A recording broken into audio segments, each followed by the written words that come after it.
എല്ലാ കുട്ടികളും ലേൺ ചെയ്യുന്നത് ഡിഫറെന്റ് വേസിലാണ്. എന്നാൽ ചില കുട്ടികൾക്ക് അവരുടെ ട്രൂ പൊട്ടൻഷ്യൽ റീച്ച് ചെയ്യണം എന്നാണെങ്കിൽ ഒരു എക്സ്ട്രാ സപ്പോർട്ട് അല്ലെങ്കിൽ നീഡ് ആവശ്യമായിട്ട് വരുന്നുണ്ട്. ഇത് പലപ്പോഴും പാരന്റ്സിന് ഏർലി സൈൻസ് വെച്ചിട്ട് നേരത്തെ തന്നെ ഐഡന്റിഫൈ ചെയ്യാൻ വേണ്ടിയിട്ട് പറ്റും. അതിൽ ഏറ്റവും ഇമ്പോർട്ടന്റ് ആയ കാര്യമാണ് മൈൽ സ്റ്റോൺസിൽ ഉണ്ടാവുന്ന ഡിലേ. അതായത് ഒരു കുട്ടി ഇരിക്കാൻ വേണ്ടിയിട്ട് അല്ലെങ്കിൽ നടക്കാൻ വേണ്ടിയിട്ട് അല്ലെങ്കിൽ സംസാരിക്കാൻ വേണ്ടിയിട്ട് ഇങ്ങനെയുള്ള മൈൽ സ്റ്റോൺസിൽ ഡിലേ സംഭവിച്ചിട്ടുണ്ട് എന്നാണെങ്കിൽ അത് ഒരു കാര്യമാണ്.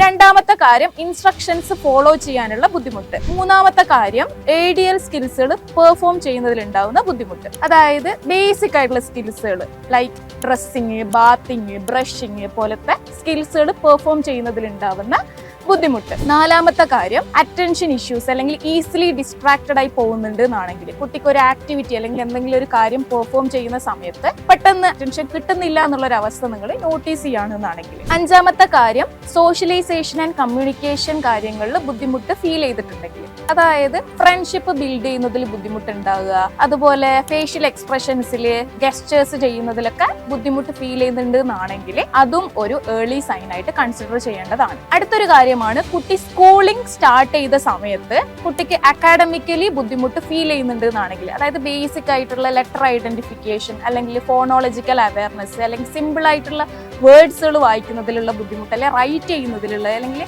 സിമ്പിൾ ആയിട്ടുള്ള കാൽക്കുലേഷൻസ് ചെയ്യുന്നതിൽ ബുദ്ധിമുട്ടുണ്ട് എന്നാണെങ്കിലും അതും ഏർലി സൈൻസ് ആയിട്ട് കൺസിഡർ ചെയ്യേണ്ടതാണ്. ഇത്തരത്തിൽ കുട്ടികൾ ബുദ്ധിമുട്ടുകൾ ഫ്രീക്വന്റ് ആയിട്ട് കാണിക്കുകയാണെങ്കിൽ അവിടെ ഒരു പ്രൊഫഷണൽ നീഡ് അല്ലെങ്കിൽ സപ്പോർട്ട് ആവശ്യമാണ്. റൈറ്റ് ആയിട്ടുള്ള സ്ട്രക്ചേർഡ് ആയിട്ടുള്ള ടീച്ചിങ് സ്ട്രാറ്റജീസ്, മെത്തേഡുകൾ ഉപയോഗിച്ചിട്ട് തീർച്ചയായിട്ടും നല്ല രീതിയിലുള്ള ഇംപ്രൂവ്മെന്റ്സും അതുപോലെ തന്നെ എൻകറേജ്മെന്റും ഉണ്ടാക്കിയെടുക്കാൻ പറ്റുന്നതാണ്.